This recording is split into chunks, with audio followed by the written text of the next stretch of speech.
এই দেশের জন্য আন্দোলন করা কি আমাদের অপরাধ ছিল? আমরা কি প্রিজন মেনে মান খাবো?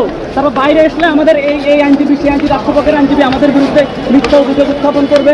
চাঁদাবাজির অভিযোগে গ্রেপ্তার বৈষম্য বিরোধী ছাত্র আন্দোলনের সম্মিলিত বেসরকারি বিদ্যালয়ের সাবেক আহ্বায়ক আব্দুর রাজ্জাক রিয়াদ সহ 4 জন। আদালতের নির্দেশে তাদের নেওয়া হয়েছে 4 দিনের রিমান্ডে। আসামিদের দাবি, আন্দোলন পরবর্তী সময়ে একের পর এক মিথ্যা মামলার মাধ্যমে তাদের হয়রানি করা হচ্ছে। এমনকি নিজেদের কুকুরের সাথে তুলনা করে মারধরের অভিযোগও তোলেন তারা।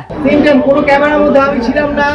ইভেন পরবর্তী মামলা কে ছিল তাকে আমরা চিনিই না। আমাদের জাস্ট নিয়ে খেলা হচ্ছে, নোংরা খেলা। বুধবার ঢাকার মেট্রোপলিটন ম্যাজিস্ট্রেট সারা ফারজানা হক শুনানি শেষে তাদের রিমান্ডের আদেশ দেন। পরে আদালত কক্ষ থেকে বেরিয়ে রিয়াদ অভিযোগ করেন, তাদের যদি সত্যি অপরাধ প্রমাণিত হয় তবে বাদীদের সামনে হাজির করে বলা হোক কার কাছ থেকে কত টাকা দাবি করা হয়েছিল। আন্দোলনের পর থেকে তাদের পরিবার স্বাভাবিক জীবনযাপন করতে পারছে না। নিজেদের কুকুরের সঙ্গে সাদৃশ্য করে বলে, মাটিতে ফেলে মারধর করা হয়েছে তাদের।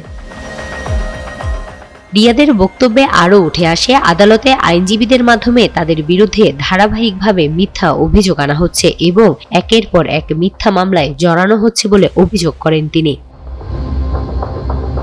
মামলার এজাহারে বলা হয়, গত 26 জুন বিকেলে রিয়াদ সহ কয়েকজন আবুল কালাম আজাদের অফিসে গিয়ে খুন জখমের হুমকি দিয়ে 5 কোটি টাকা দাবি করে। চাঁদা না দেওয়ায় তাকে শেখ হাসিনার দোসর আখ্যা দিয়ে সেনাবাহিনী দিয়ে গ্রেফতার ও জনতার হাতে তুলে দেওয়ার হুমকি দেওয়া হয়। এরপর মব সৃষ্টি করে অফিসের ড্রয়ার খুলে 11টি চেক বের করে স্বাক্ষর করিয়ে নেওয়া হয়। পরে ফোন করে অ্যাকাউন্টে টাকা জমা দিতে চাপ দেওয়া হয়, না হলে পুলিশ দিয়ে ধরিয়ে দেওয়ার হুমকি দেওয়া হয়।